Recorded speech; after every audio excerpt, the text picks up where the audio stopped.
نحن جند الله دوما دربنا درب الأباء إن تسل عنا فإنا لا نبالي بالطغاة نحن جند. أعوذ بالله من الشيطان الرجيم. بسم الله الرحمن الرحيم والصلاة والسلام على رسول الله وعلى آله وصحبه وسلم تسليما كثيرا. Atukiwa káàbọ̀ sí àkọ́tún ètò Àlìgọ̀rọ̀bá tí ó ń dé sí etí ìgbọ́ láti Crown FM 101.5 nílùú Ilé-Ifẹ̀. Abẹ́lọ́run tí ọlá rẹ̀ ga jùlọ kí ó bá wa san gbogbo àwọn onígbọ̀wọ́ ètò náà kó bá wa san wọ́n lẹ́san olóore. Atukiwa káàbọ̀ sí àkọ́tún ètò ní ọjọ́ ti tòní orí ètò tá a ti máa ń sọ nípa ìtàn ìgbésí ayé àwọn ànábì Ọlọ́run ọba àti àwọn sọ̀hábà. Abẹ́lọ́run tí ọlá rẹ̀ ga jùlọ kó bá wa ṣe àlékún ẹ̀san rẹ̀ fún gbogbo wọn lápapọ̀. Ètò tọjọ́ tí ọjọ́ tòní ibi tá a lọ lónìí yóò tún yàtọ̀. Ibi tá a bá ìtàn ìgbésí ayé Rasulullah sallallahu alaihi wasallam dé àmẹ́nu dúró níbẹ̀ ná ẹ rí wípé a ti ń súnmọ́ ọdún Iléyá, ọdún tí àwa mùsùlùmí ó máa dáwọ́ dùnú. Abẹ́lẹ̀ ńkọ́ lọ́rẹ̀ ẹ̀mí ẹnìkọ̀ọ̀kan wájú sàtìkò náà lọ. Ìṣẹ̀lẹ̀ bí ọdún Iléyá ti jẹ́ ẹsẹ̀ màpò lọ́ọ̀dì mọ́ ìtàn ìgbésí ayé kan nínú àwọn ànábì Ọlọ́run ọba tí ọlá rẹ̀ ga jùlọ. Tá lẹ́yìn náà òun náà ni ànábì wa Ibrahim alayhi salam. Ànábì wa Ibrahim alayhi salam, ẹ jẹ́ ká lọ síbi ìtàn ìgbésí ayé wọn káwa náà kẹ́kọ̀ọ́ nípa ìtàn ìgbésí ayé wọn, àìbáṣepọ̀ ìtàn ìgbésí ayé wọn tó fi ní í ṣe pẹ̀lú ìdáwọ́ dùnú àwa mùsùlùmí ní ọjọ́ ọdún Iléyá.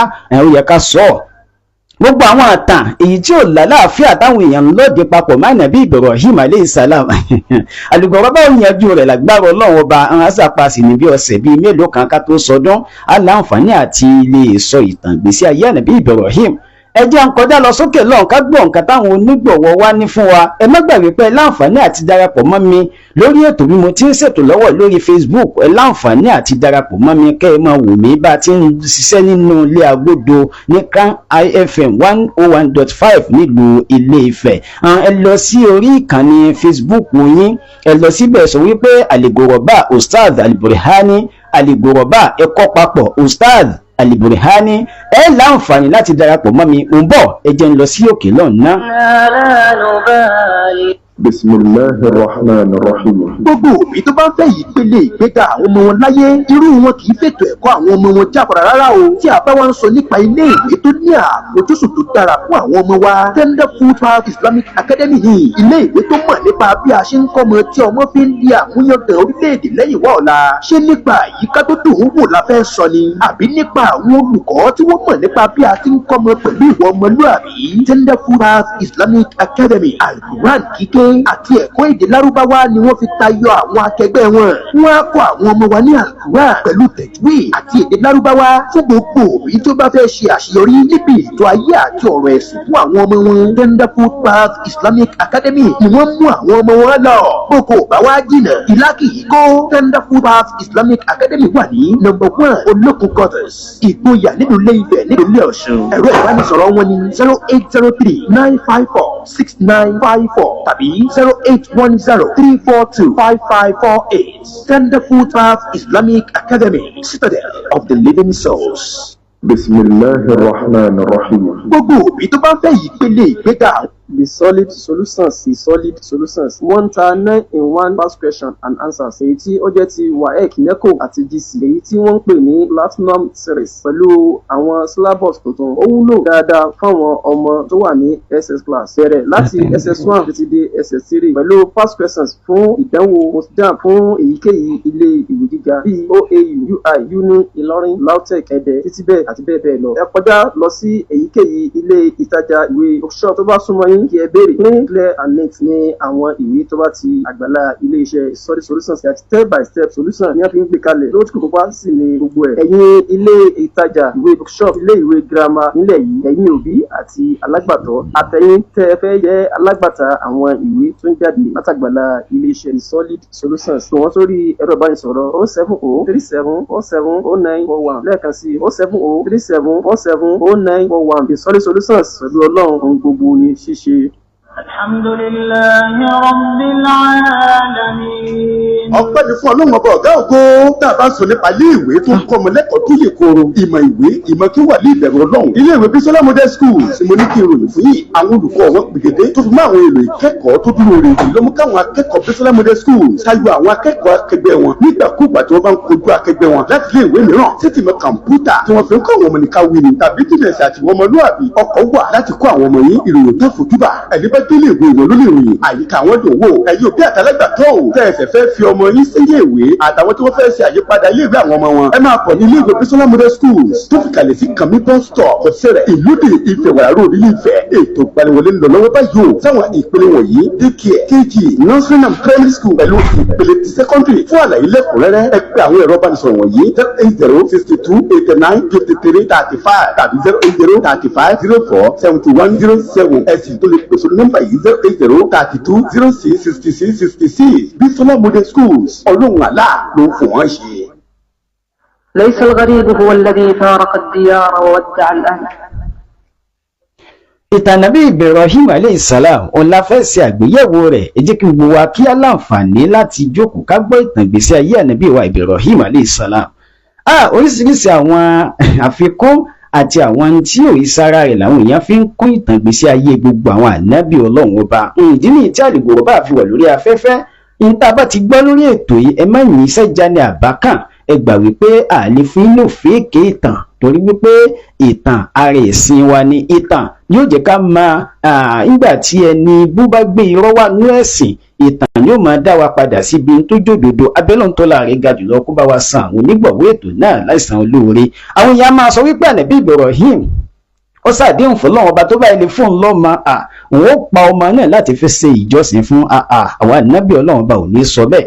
Ẹ̀rí Rasulullah sallallahu alaihi wasallam ń sọ́nù hadithi kan wípé la tanziru fa inna nadhira la yughni min al-qadari shay'a. Ànábì ni ẹ má máa ṣèlérí fọ́lọ́run pé tẹ́ bá tó bá ṣe báyìí fún ọ torí pé ìlérí tẹ̀ ń wò òun kò lè yí nǹkan kan padà nú àkọọ́lẹ̀ tọ́lọ́run bá ti kọ́ọ́lẹ̀ fún yàn wa innama yustakhraju bihi min al-bakhil torí pé irọ́ kí á ṣe ìlérí a máa fi ń gba nǹkan lọ́wọ́ ẹni tó bá já òun ni tó bá ilé fún mi ní nǹkan báyìí yín fi nǹkan báyìí kún fún ọ ẹni tó bá já òun ni Ọlọ́run ọba tó sì dáwọ́ ìsọba ahun Ànábì Ibrahim ò ṣerú àdéhùn bẹ́ẹ̀ ẹja wá jókòó ká gbọ́ bí ìtàn náà ti lọ kí Ọlọ́run ọba tí ọlá rẹ̀ ga jùlọ kó kún wa lọ́wọ́.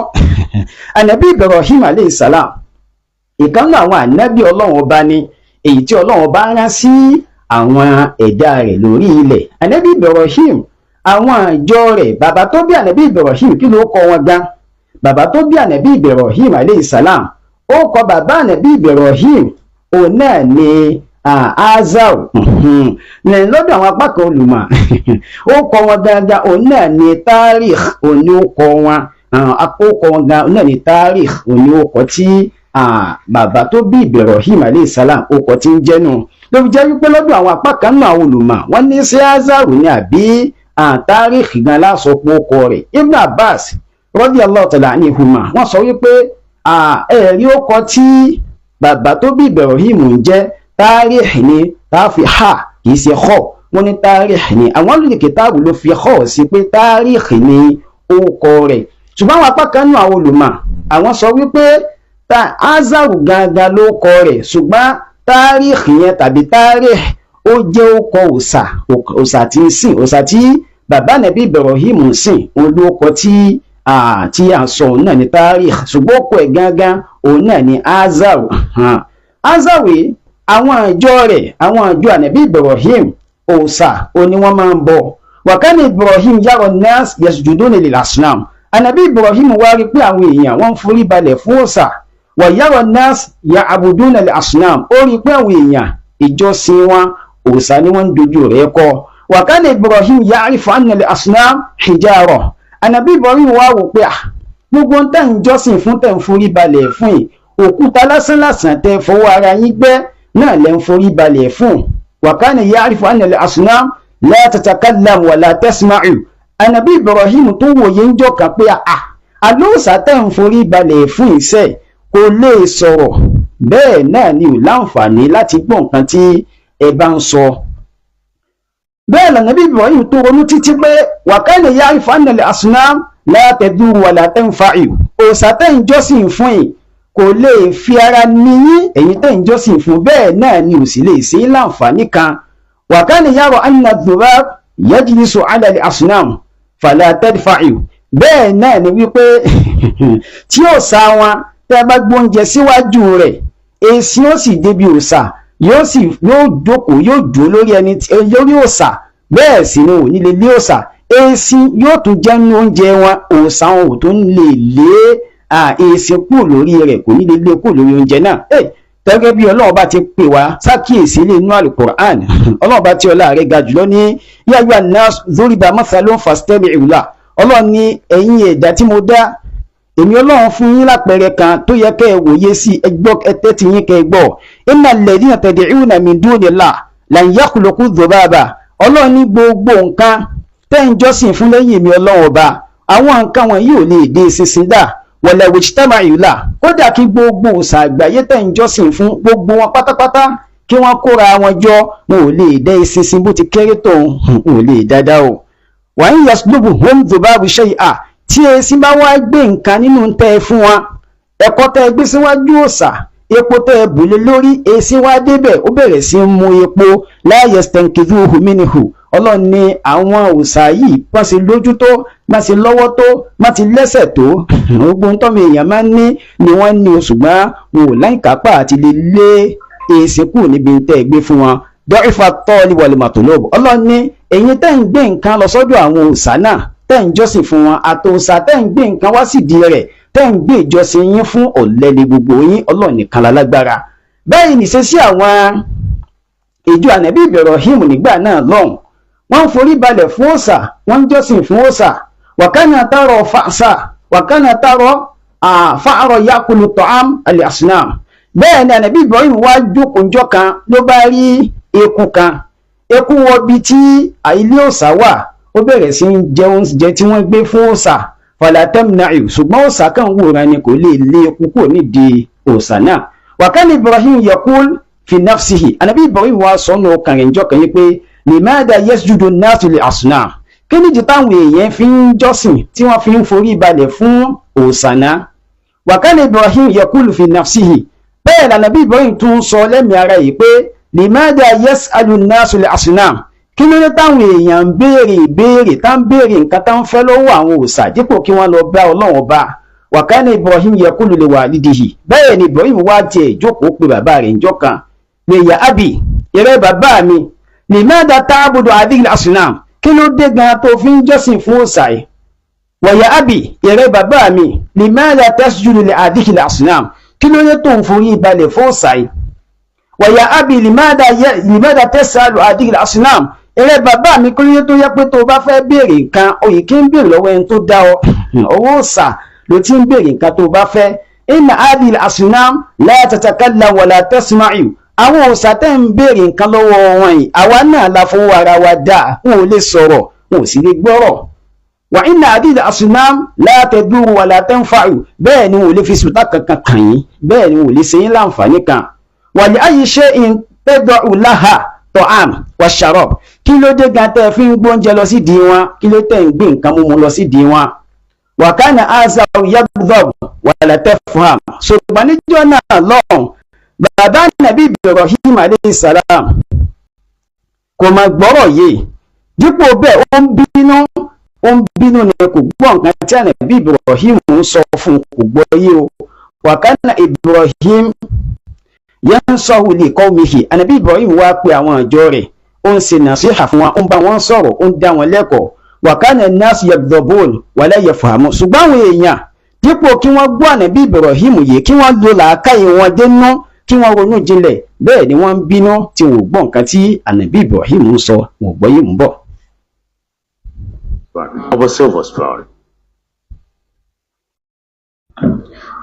ẹ tẹ́tí sí ìkéde pàtàkì yìí hal yastawi alladhina ya'lamuna walladhina la ya'lamun bẹ́ẹ̀ ni onímọ̀ àti aláìmọ̀ká kò sí ìfìlera wọn ìdí èyí tí àwọn òbí tó mọ pàtàkì ìmọ̀ àmọ̀dájú fi ń mú àwọn ọmọ wọn lọ sí Al-Najat International School kí a sọ èdè òyìnbó kí ó yọ̀ di oúnjẹ lẹ́nu kí a mọ ìmọ̀ ìṣirò bíi kakulétọ̀ ìmọ̀ sáyẹ́ǹsì àti ìmọ̀ kọ̀ǹpútà ní ògbóyìn bàbá ń bari rẹ̀ ni pé bí àwọn akẹ́kọ̀ọ́ iléèwé Al-Najat International School ṣe mọ ìwé tó bẹ́ẹ̀ náà ni Al-Qur'an kíkà pẹ̀lú tẹ̀júìdì ṣe ń hó yáyáyá lórí wọn.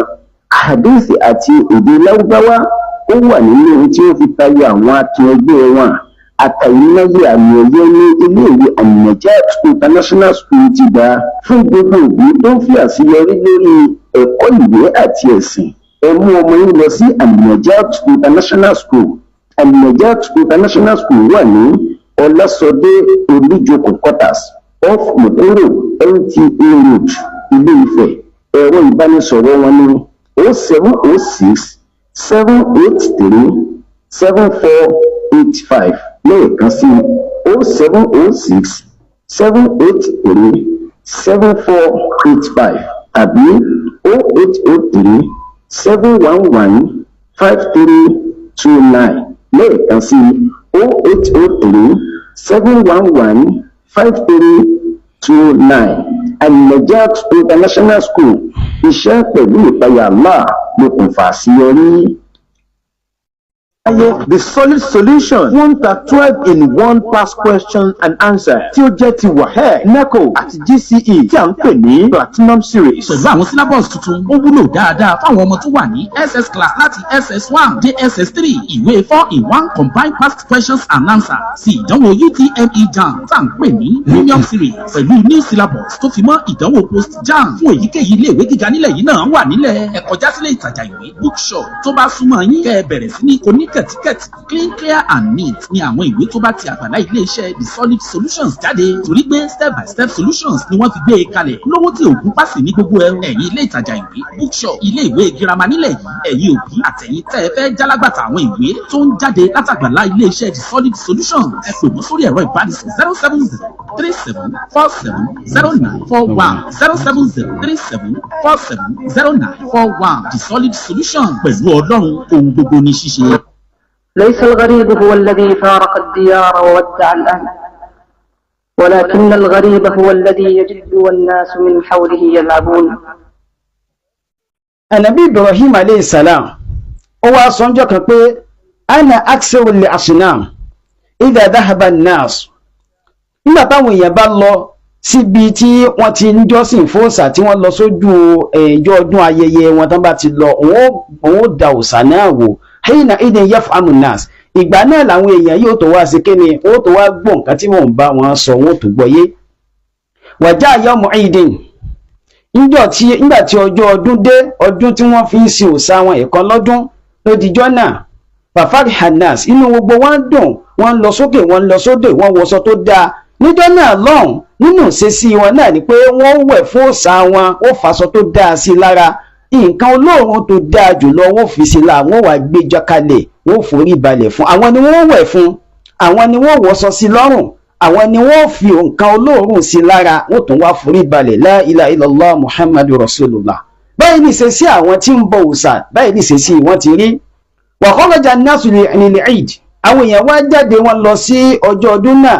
Wa kharaja li-atfal, kódà kò yọ ọmọ kéékèèké inú wọn lẹ̀, wọ́n máa wọn ọmọ wọn lọ. Àwọn gbà wípé in táwọn ń ṣe yìí yóò pa wọn báwọn ò bá mójú ọmọ àwọn débẹ̀. Aburú wọn fẹ́ ti ọmọ wọn wọná, àwọn náà fẹ́ wọná. Fa kharaja walidu Ibrahim wa qala li Ibrahim, ìgbà tí Azaru wá ń lọ, òun náà ń lọ sórí ìjọ ọdún náà, ó fẹ́ lọ dáwọ́ ọdún náà pẹ̀lú òòsà wọn. Ó wá sọ fún Ibrahim pé alla takhruju ma'ana, ṣé wọn náà ò ní lọ tó ní lọ pẹ̀lú wa ni. Ibrahim wá ń sọ fún bàbá rẹ̀ pé anna sakimun, agara dá mi, nǹkan ṣe mímì nílé rìn ìnílé jáde. Wa dhahaba an-nas wa yabqa Ibrahim fil bayt, báyìí ni gbogbo àwọn èèyàn ti lọ. Ó pa ànábì Ọlọ́run bá ànábì Ibrahim nínú ilé. Ẹ̀rí gbogbo ibi tí wọ́n ti ń bọ òòsà tó ti ń bọ nǹkan mí lẹ́yìn Allah, mùsùlùmí ẹ̀ bá wọn lọ pé nǹkan ìsáàní bá wọn ṣe tìbí mo kàn ń wòran ni. Irú àyè bá mùsùlùmí dúró láàyè bẹ́ẹ̀. Ẹ̀kọ́ ní tí wọ́n ní ó kọ́ lábẹ́ ilé, nígbà bá débi tá ti máa fa ẹ̀kọ́ rẹ̀ jáde, èmi àti náà láǹfààní àti pè wọlé tó bá dìgbà tí ìtàn gbèsè ayé ànábì Ibrahim bá parí. Ṣùgbọ́n ní ẹ̀kọ́ rẹ̀ ni pé ànábì Ibrahim ò tẹ̀lé wọn lọ níbi tí wọ́n ti ń sin nǹkan mí lẹ́yìn Allah. Waja Ibrahim lil-asnam, báyìí ni ànábì Ibrahim ṣe lọ sí di àwọn òòsà náà. Wa qala lil-asnam, ànábì Ibrahim wá ń sọ fáwọn òòsà pé alla tatakallamun, kí ló dé tẹ̀lé sọ̀rọ̀. alla tasma'un kí ló dé tẹ́ lè gbọ́ sí bí mo ní pé etí nìyí ẹnu nìyí kí ló tó lè fẹnu rẹ sọ̀rọ̀ kí ló tó lè fetí rẹ sọ̀rọ̀ hada ta'amun wa sharabun eléyìí ló ń jẹ eléyìí ní nǹkan mọ́mọ́ alla ta'kulun kí ló tẹ́ lè jẹun alla tashrabun kí ló tẹ́ lè mu báyìí lànà bí Ibrahim fi àwọn ìbéèrè ó fi ń dá àwọn òòṣà náà lágara torí pé ó mọ̀ pé wọ́n lè ṣe gbogbo nǹkan tí òun sọ yìí wasakatatil asnam báyìí làwọn òòṣà ṣe dákẹ́ o li annaha hijara torí pé gbogbo wọn òkúta ni wọn la tantiqu òkúta ìsì sọ̀rọ̀ báyìí ni wọ́n ṣe lè sọ̀rọ̀ qala Ibrahim anabi Ibrahim wá sọ wípé ma lakum la tantiqun kí ló dé tẹ́ lè sọ̀rọ̀ lẹ́wọ̀n suratu Safat àyà 92 àárí gbólóhùn náà ń bẹ báyìí náà níbi Ibrahim ṣe ń sọ fún wa pé kí ló dé tẹ́ lè lanu kẹ́ bá mi sọ̀rọ̀ bí mo ti ń bá yín sọ̀rọ̀ wasakatatil asnam bẹ́ẹ̀ làwọn òòṣà sì dákẹ́ síbẹ̀ wọn ò lè fún ànábì Ibrahim ní èsì ọ̀rọ̀ wa ma nataqat wọn ò lè sọ̀rọ̀ hina idhin ghadiba Ibrahim wa akhadha fa'sa báyìí ni ànábì Ibrahim bá bínú ó wá mú àáké báyìí lànàbí Ibrahim ṣe mú àáké wa daraba Ibrahim al-asnam bil fa's báyìí ni ànábì Ibrahim ṣe ń fi àáké náà ó fi ń na àwọn òòṣà náà ó fi ń dá wọn wó wa kasara al-asnam báyìí ló ṣe kán àwọn òòṣà náà